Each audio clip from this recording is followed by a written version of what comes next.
Now अब हम यहाँ पे डिस्कस करते हैं एग्जांपल नंबर 2 और एग्जांपल नंबर 2 है हमारे पास a family has two children और what is the probability that both the children are boys given that at least one of them is a boy. तो हमारे पास गिवन जो है एक फैमिली इसके दो चिल्ड्रंस है और यहाँ पे हम लिखेंगे let a B stands for boy and G stand for girl.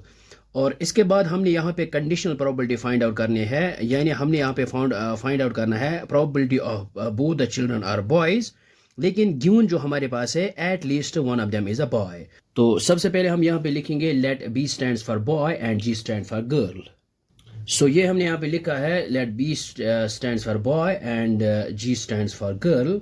और सैम्पल स्पेस हमारे पास आएगी, हमारे पास ये आएगी।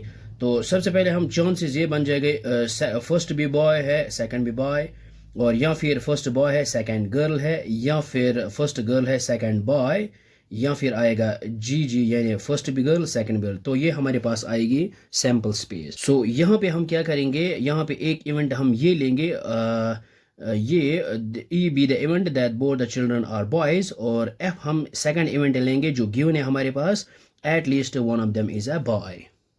सो ये हमने यहाँ पे लिखा है E such that both the children are boys, ये है इवेंट एक, सेकंड है at least one of them is a boy.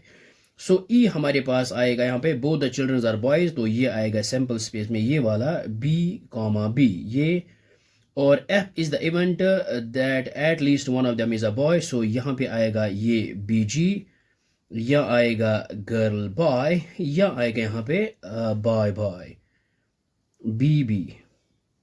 तो ये तीनों इसमें आ जाएंगे यहाँ पे। तो अब हम यहाँ पे क्योंकि हमने यहाँ पे प्रोबेबिलिटी फाइंड आउट करना है both the children are boys, means हमने यहाँ पे probability of E find out करना है, ये both the children are boys, लेकिन गिवन जो है बाय एफ ये है because this is the conditional probability F is given at least one of them is a boy.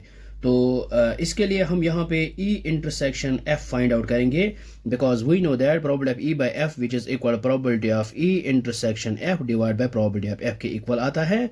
So E intersection F अगर हम यहाँ पे देखेंगे इंटरसेक्शन में ये है बी बी, तो इंटरसेक्शन में एक ही एलिमेंट आएगा यानी ये, तो सिंपल स्पेस का ये जो सिंपल पॉइंट आएगा इंटरसेक्शन में। तो नाउ अब हम यहाँ पे probability of E bye F find out करेंगे विच इज इक्वल, यहाँ पे लिख सकते हैं probability of E of F, it means that probability of E means both the children are boys and given that F at least one of them is a boy। F का मतलब यही होता है ये जो given है। तो E intersection F जो है ये हमारे पास, अगर हम यहाँ पे probability of E intersection F find out करेंगे, सो ये आएगा हमारे पास 1 डिवाइड बाय आएगा टोटल नंबर ऑफ जो यहाँ पे सैम्पल स्पेस में जो है ये है 4, सो 1/4 आएगा।